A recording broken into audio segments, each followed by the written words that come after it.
जिस समय बिंब हुई मेरे बंधु, उसी खम्भ से भैया भगवान का अवतार एक पैदा हो गया। कौन? हिरण्यकश्यप ने कहा था कि ना नर से मरू, न सिंह से, न गिरमा मरू, न आकाश में, न अस्त्र से, न शस्त्र से।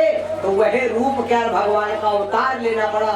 सिर्फ हिरण्यकश्यप के लिए भगवान को अवतार लेना पड़ा। कौन सा रूप आज भगवान लेकर के एक अवतार ये भी लिया है? जरा दोनों हाथ उठा के जयकारा बोलो। प्रेम स्वरूप नरसिंह भगवान की।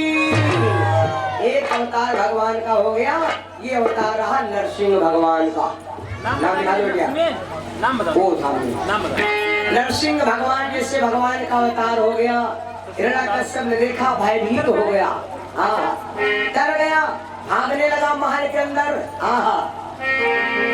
क्या हुआ? भागने लगा। लेकिन मेरे बंधु, एक तो परमात्मा एक तरफ तो मारता नहीं, अगर फिर मारने पर आता है तो फिर भैया छोड़ता नहीं।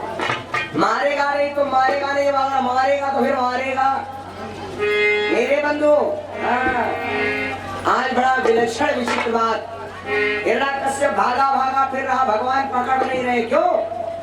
भगवान पकड़ नहीं रहे, भागा भागा फिर रहा है। काहे नहीं पकड़ रहे? क्योंकि का वही समय पूरा नहीं है। न दिन में मरे न रात में, तो वही दिन है। क्योंकि सूर्य बाबा अस्त खूब नहीं भी है, इसलिए जब देर सूर्य बाबा न अस्त हो तले का खूब मस्त भाग ये दो। 10 मिनट तक हिरण्यकश्यप भागता रहा और जैसे सूर्य बाबा अस्त हुए तुरंत भगवान ने पकड़ लिया। और जो पकड़ लिया तो अपना घर में मारना है न बाहर। तो है भैया, कौन सा ऐसा तुम्हारे घर का अंग है जो ना घर है न बाहर, बीचों बीच दुनिया में? कहते हैं कोई कोई माताएं कहा करती हैं, नहीं घर ना है, देहरी नागे परदेश है ना, देहरी नागो परदेश। तो आप अपने देहरी पर खड़े हो जाओ, दरवाजा के जो देहरी वहां तो देहरी रहे नहीं, अब तो सब देहरी खत्म है ना। देहरी अब काहे खत्म हो गई? अब देहरी खत्म हो गई के हमारे लोग सबके हड़िया को लेकर अल्लाह के ठकना आखी में हो तो क्या खाती है नहीं। अब जाखो तक का सलागत है तो कहीं देहरी हटा जो हम खोजे डालो बराबर रखो।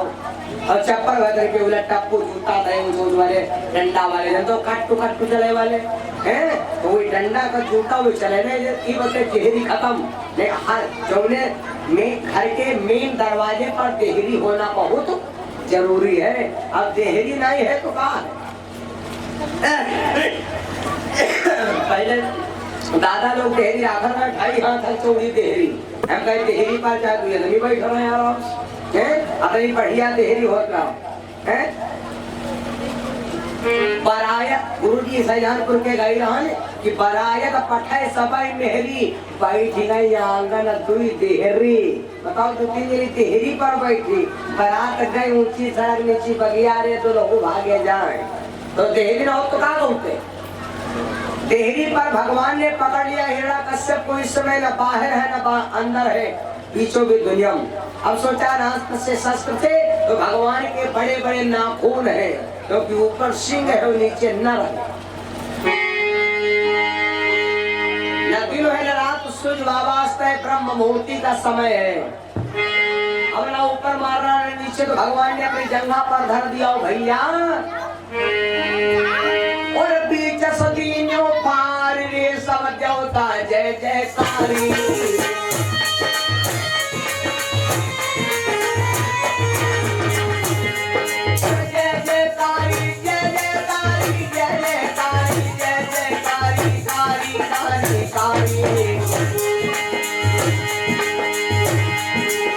सन्नाटा सा होएगा भैया, सब मिट गई अंधियारी। महाराज भयो नरसिंह को अवतार, और सब देवता ने स्वर्ग बीच में करते जय जयकार। भैया होनी है बलवान समय की महिमा न्यारी है, भैया होनी है बलवान समय की महिमा न्यारी है।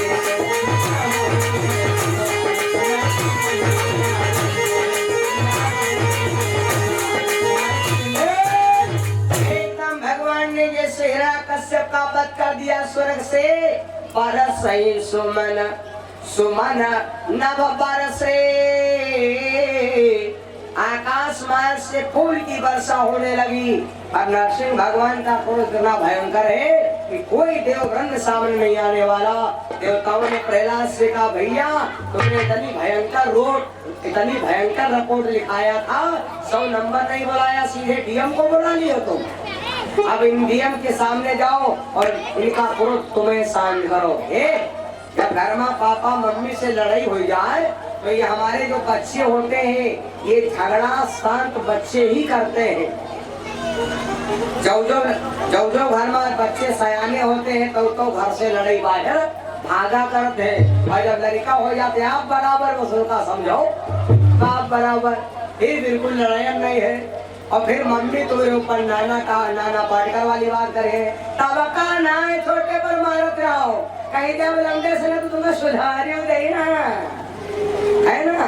तो माताओं का पावर बढ़ जाता है और हमारा आपके पावर कम पड़ जाता है। प्रहलाद भक्त भगवान के सामने हाथ जोड़ के बोले, भगवान ने तुरंत हे भैया गोद में उठा लिया और प्रहलाद रोने लगे। तो भगवान ने तुरंत दिव्य सिंहासन सुर सिंहासन पर बैठाया और हिरण्यकश्यप वाला सरताज प्रहलाद भक्त के ऊपर रख दिया और आशीर्वाद दिया, बेटा चिंता ना करो, अतिथि रगड़ कर रही जो कोई, अतिथि रगड़ कर रही जो कोई,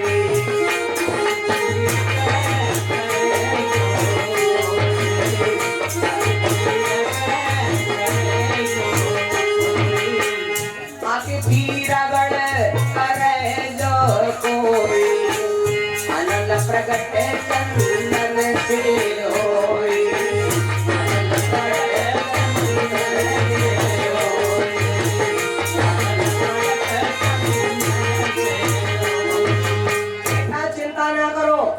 और हम तुम्हें चिंता मत करिए। 11 पीढ़ी तुम्हारी मैंने पीछे तार दिया और 14 पीढ़ी आगे की तार दिया, 28 पीढ़ी तुम्हारी मैंने तार दिया। कोई भगवान का नाम ले चाहे ना ले, केवल एक भाग को बताओ। ये सतयुग के नाते हैं भैया, सतयुग में कहते हैं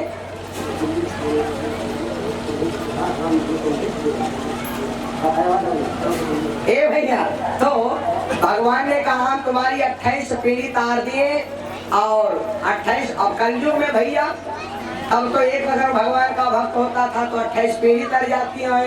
और अब ये जमाने में यहाँ जो कोई भगवान भजन करी वह शांति मिली। अब यूँ नहीं है कि तुम खाना खा लो और पापा खाए भी ना, जो कोई खाना खाई वह सकी। मेरे बंधु प्रहलाद भक्त को सरकार देकर भगवान राजा बना दिए और भगवान अंतर ध्यान हो गए। प्रहलाद भक्त की राज में सारी प्रजा बहुत आनंदित है और प्रहलाद भक्त राजा बने और प्रजा को पुत्र के समान मानते हैं। संतन की माला फिर घूम आई, फिर माला घूम आई। धीरे धीरे शादी किया प्रहलाद भक्त महाराज ने, शादी किया, पत्नी घर में आई। शादी करना भी एक पुण्य है भैया। जीवन में जिसने शादी नहीं किया उसका जीवन मनुष्य धर्म से अधूरा है। और इसीलिए राम जी ने शादी किया, इसीलिए तमाम संतों ने भी शादी किया।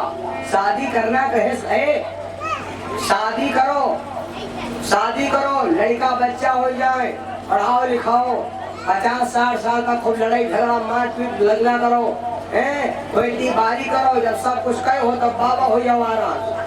तो तुम्हारा जो संत धर्म है वो सबसे उत्तम धर्म है। और पता लग पहले छोटे पर बाबा रहो और बाबा से फिर और बवाए के हो और ये फरा जवान में तो बवाए धरते हो बिहार के हो घर में लगो। नीचे से ऊंचे उठना सीखो, लेकिन ऊंचे से नीचे गिरना मत सीखो। जीवन है संघर्ष का, उठना सीखो, गिरना मत सीखो। पहले गृहस्थ आश्रम चलाइए, इसके बाद में संत आश्रम चलाइए, इसके बाद परोपकार में लग जाइए, इसके बाद में चल के भस्म हो जाइए। अब ये संत धर्म है मेरे बंधुओं। मैं आपको क्या बता गया, प्रहलाद भक्त ने शादी किया, पत्नी घर में आई, प्रहलाद भक्त के एक लड़का पैदा भयो भैया। जब एक लड़का पैदा हुआ, इस लड़के का नाम आप लोगों ने सुना होगा, इस लड़के का नाम है विवरोचन। क्या नाम है? विवरोचन। लाला जन्म लिया, आनंद बधाई मनने लगी, आनंद बधाई मन लगी और सुंदर वायु चलन लगी। जिसमें विरोचन का जन्म हुआ, तो ऐसा मालूम पड़ता है कि अब दानवीर कोई दुनिया में आया है। धीरे धीरे विरोचन भी जमाने में प्रहलाद भक्त जब तक रहे तब तक रहे, आखिरी में परम धाम को प्राप्त हो गए, अपने बेटे को राजगद्दी दे दिया। ये सारा चक्र है भैया, आज हम राजा हैं, कल कोई और राजा है, ये सारा हिंदुस्तान इसी में भस्म होता चला जा रहा। आज हम है दुनिया में, कल और कोई आया, परसों कोई और आया, ये सब बिल्कुल लक्षण समझो जीवन को भैया। धीरे धीरे विरोचन ने जब अपने गद्दी में पहुंचे तो सोचा हम दान करेंगे, तो विरोचन ने जितना धन था पिताजी का कमाया और सारी दौलत दान कर दिया। सारी दौलत दान कर दिया, फिर दौलत के बल पर, दान के बल पर इन्होंने शादी किया। इनके घर में ये भैया एक लड़का हुआ, इसका नाम रखा गया बलि। बलि देखो भैया, प्रहलाद कितने बड़े भक्त थे और विरोचन कितने बड़े दाम भक्त हैं, और इनका लड़का बलि। तीसरे कहते हैं तीसर पेड़ कंडौ रूप जाए। इनके बाबा गरीब है, उनके पोता स्कॉर्पियो ले घूम रहे हैं, और इनके बाबा बढ़िया राजा रहे, उनके पोता देख लो भूमि खोद रहे। तीसरी पीढ़ी में अगर बाबा आनंद लेने पोता दुख उठाई है, और अगर बाबा दुख उठाई नहीं तो पोता आनंद उठाई है। तीसरी पीढ़ी में तीसरे पहाड़ संध्या हो जा, सवेरे सूर्य बाबा निकलते हैं और दोपहर को तपत है, और संध्या के यहाँ सूर्य बाबा अस्त और मानो काम सब। ये तीसरा पहाड़ है। तीसरी पीढ़ी में यहाँ गरीबी अमीरी आएगी जरूर, वैसे पीढ़ी ना रही, क्या पता लगा लो, पता लगाए हमारे यार बाबा तो बहुत पैसा वाले रहे, कुआता यार सब बेच खाई। अरे हमारे बाबा फिर बहुत गरीब रहा, लेकिन कुआता हार भर खरीद ली। है तीसरी पीढ़ी देखो, धर्म दत्त वाला कहानी खत्म। राजा बलि निकला, शुक्राचार्य का चेला बना। शुक्राचार्य से बोला, गुरुजी हमारी आप याचना है क्या, हमका सिर्फ एक बार इंद्र लोक का राजा बना दो, अब राजगद्दी चला ली। शुक्राचार्य ने कहा ठीक है, ठीक है बेटा, मैं तुम्हें जरूर राजगद्दी दिलाऊंगा, लेकिन समय आएगा। दुर्वासा ऋषि का श्राप लग गया था इंद्र के ऊपर। शुक्राचार्य ने कहा बेटा चढ़ाई कर दे। राजा बलि चढ़ाई कर दिया दुर्वासा ऋषि के श्राप के ऊपर। इंद्र हार गया, सची को भाग गया लेकर। राजा बलि इंद्र का लोक का राजा बन गया। जब इंद्र का राजा बन गया तो अब इंद्राणी भागते हुए सब देवता गए, महाराजा कहाँ हो चाहिए। भगवान बोले जहाँ पर संत रहे हम रही कान, वो एक काम करो, अगर तुमको जीतना है तो एक काम करिए, सब देवता मिलकर के समुद्र का मंथन करो और वही से निकलेगा अमृत, और वो अमृत पियो, जब ताकत हुई, जब बाहुबल बढ़ी तब तो जीती हो। तो सब देवताओं ने मिलकर के समुद्र का मंथन किया। समुद्र से विष निकला, पहले विष कोई पिया नहीं। विष कितना निकला था, विष की कहते हैं वजनता थी 80 टन। करता रहा है 80 टन, बड़ी सल्फाजल टिकिया नहीं रहा है, 80 टन विष निकला था। आप कहेंगे महाराज कौन पर लिखा है 80 टन विष निकला था? हर चौराहे पर लिखा है विष 80 टन था। आप जाइए धर्म कांटा पर देखिए, कांटा के बीचों बीच खाना पर लिखा है इस कांटा की कुल क्षमता है 80 टन। मेरे बंधु, वो विष भगवान सूर्य ने पी लिया, उसी में से अमृत निकला। एक महात्मा निकले थे सोने का कलश लेकर के, बाबा का नाम था महात्मा पैट धर्मवंतर। वही विष देवताओं ने पी करके और देवलोक पर चढ़ाई किया तो राजा बलि को हरा दिया। बलि भागते भागते अपने गुरु शुक्राचार्य के पास गया, गुरुदेव मेरा इंद्रलोक चला गया। बलि ने कहा बेटा एक काम कर, संतन की सेवा कर, बाबा लोगों में वह क्षमता है तेरे को फिर विजय दिला देंगे। संतन की इतनी भयंकर सिया किया कि बाबा लोगों ने खुश होकर के इंद्र के भैया राजा बलि को ऐसा अपने योग तपस्या के द्वारा ऐसा रथ बना करके तैयार करके दे दिया और कहा बेटा इस रथ के ऊपर से अगर चढ़ करके युद्ध कर दे तो इंद्र भी हार जाएगा। राजा बलि उस रथ के ऊपर चढ़ करके इंद्र लोग पर धावा बोल दिया, इंद्र फिर हार गया। यह तो बात लक्षण हो रहा। फिर इंद्र जब हार गया, इंद्र भाग गया तो अब सब देवता भागे भागे भगवान के पास गए, कहा महाराज अब फिर विजय हो गया का हो। तो भगवान ने कहा एक काम करो, अब एक सिस्टम बचा है जिसकी मैया फागुन महीना में 12 दिन तक खाली दूध पिए व्रत, यानी दूध पिए माने दूध पी कर के 12 दिन तक जो माता व्रत करेगी उस मैया के गर्भ से जो लड़का होगा वही सारे संसार में इंद्र का राजा बलि का राज लेगा। देवताओं की मैया कहा लगी हम तो करबे करब व्रत, तो हम तो करबे करब। तो माता ने व्रत किया। हे माताओं बहनों, फागुन महीना में 12 दिन तक हर माई को चाहिए कि दूध पीकर के सिर्फ 12 दिन तक दूध पिए और उस मैया के गर्भ से जो संतान होगी दुनिया में कीर्तवान होगी। मेरे बंधु, समय आने पर मैया के सामने जब इस माँ ने 12 दिन तक दूध पीकर के व्रत किया था, लड़का तो भयो लेकिन लड़का भवा करता बड़ा। अरे 52 अंगुल का जन्म हो यकुल ललना यदबुद भाई,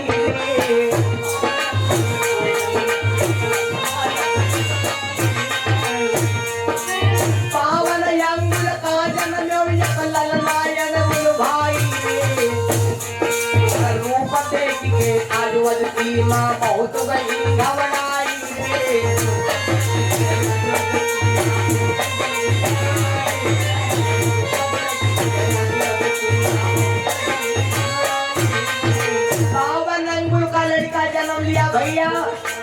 भैया ने सोचा भैया लेटा भैया सोचो लेटाई लड़का उठ गए बैठ गया। ज्ञान राय की बात आज माँ को जब रहो सुनाई। ये भगवान थे भैया। कभी मैया रूप धारण करे भैया वहाँ पर आई। ब्रह्मा जी तब लैके दे तो तब रहे नाम बतलाई।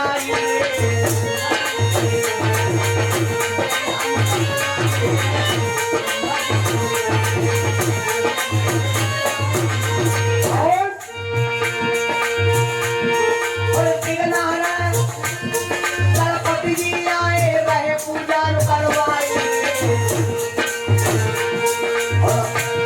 और सरस्वती मालई के अब जाने वो दिन पहनाई।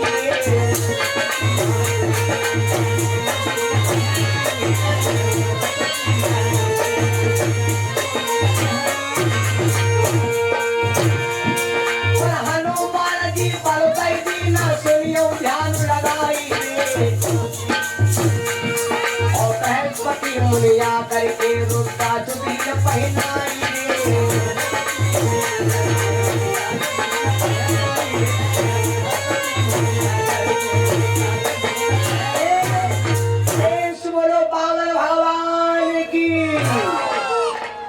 सब देवी देवता दौड़ पड़े। ब्रह्मा जी वेद वाचे, सरस्वती है तो जनेऊ पहरा दिन, बृहस्पति मुनि आए चेला बना लिया, पृथ्वी मैया खड़ाऊ पहरा दिया, गणेश भगवान आए तो पूजा करवा दिन, हनुमान जी आए गदा का निर्माण धनु करा धर रहा है।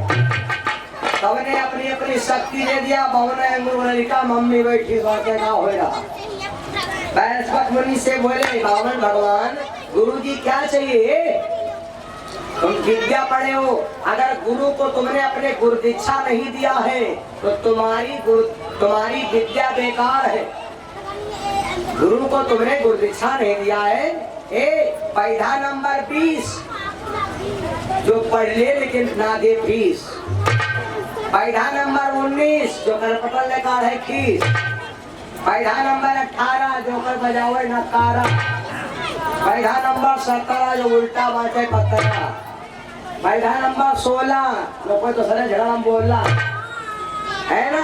और पैदा नंबर 15 जो कोई जाके गुरु को संदरा। और पैदा नंबर 14 जो कोई तो सरे का नाम है सौदा। वहाँ पर कमती पाओ यहाँ भाई मान पाओ है नहीं। बैठा नंबर 13 जो कोई तमाकू मांगे तो प्यारा, बैठा नंबर 12 जो कोई दूसरे लड़का मारा, और बैठा नंबर 11 जो कोई काम करेगा उसने नहीं आता, बैठा नंबर 10 जो कोई गाड़ी छोड़े पकड़े बस वो का पटिका टायर और मुकदमा फिर से टायर है ना। बैठा नंबर 9 जो कोई शुद्ध अच्छा कम वो बच्चों है नहीं। बैठा नंबर 8 जो कोई द्वारे टूट खाट है, बोलो सिया रामचंद्र भगवान की है ना भैया। आज बृहस्पति बिना दीक्षा दिए गुरु को दीक्षा दे विद्या तुम्हारी पूरी नहीं। बृहस्पति मुनि से बोले गुरु जी मांग लो विद्या क्या दक्षिणा। बृहस्पति मुनि मुस्कुराने लगे चेला भैया गुरु को तो खुश करना ही पड़ता। बृहस्पति मुनि लिया कमंडल और ये भैया छोटे छोटे कदम छोटे छोटे पाँव 4 गांव गए, भिक्षा ला करके बृहस्पति मुनि के सामने छोड़ दिया गुरु जी बस। बृहस्पति मुनि बोले 2-4 गांव भिक्षम काम न चली, बोले कहो कहा हमका 3 लोग के संपदा लाग जो तब हम खुश हो। बाबर भगवान बोले तो महाराज 3 लोग के संपदा मिली कहाँ। बृहस्पति मुनि बोले कि एक जुगाड़ है। बोले क्या। राजा बलि गुरु शुक्राचार्य से कहा गुरु जी अब की बार में मेरा इंद्रलोक चला गया था, अब मिल गया है, गुरु जी कोई युक्ति बताओ जो हमारा इंद्रलोक का वो छोटा ही नहीं हमारे नाम आ जाए, हमारा बैनामा हो जाए, हमारे नाम दाखिल खारिज हो जाए। शुक्राचार्य ने कहा बेटा 101 यज्ञ कर ले तो कबू तेरा इंद्रलोक नहीं जाएगा। राजा बलि ने नदी नर्मदा के ऊपर यज्ञ रचवा दिया और बड़े बड़े अक्षरों में लिख के लगवा दिया गेट पर कि जो भी संत समागम आएगा मुंह मांगा धन ले जाएगा, उसको हम भूखा नहीं जाने देंगे। कथा भागवत में हुआ है।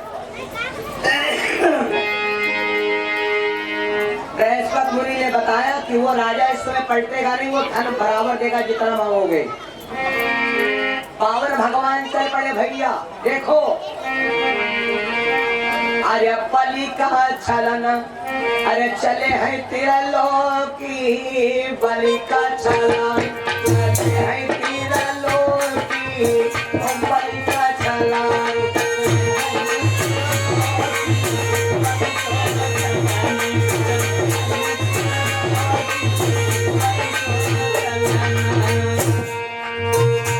और बलि का छलन चले त्रिलोकी, बलि का छलन चले त्रिलोकी, कला बना ले छोटी भैया कला बना ले छोटी।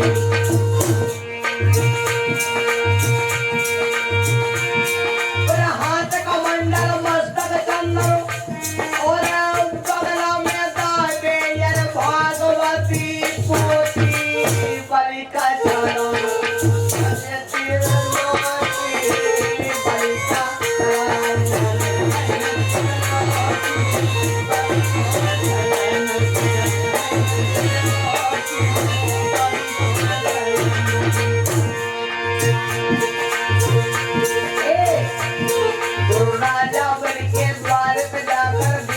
अलग जलाई भैया अलग जलाई। और दूर से देखो राजा बलि तब दौड़ी हुआ पर वो की बलि का छलन। अरे बलि का छलन होते हैं तीनों लोग की बलि का छलन।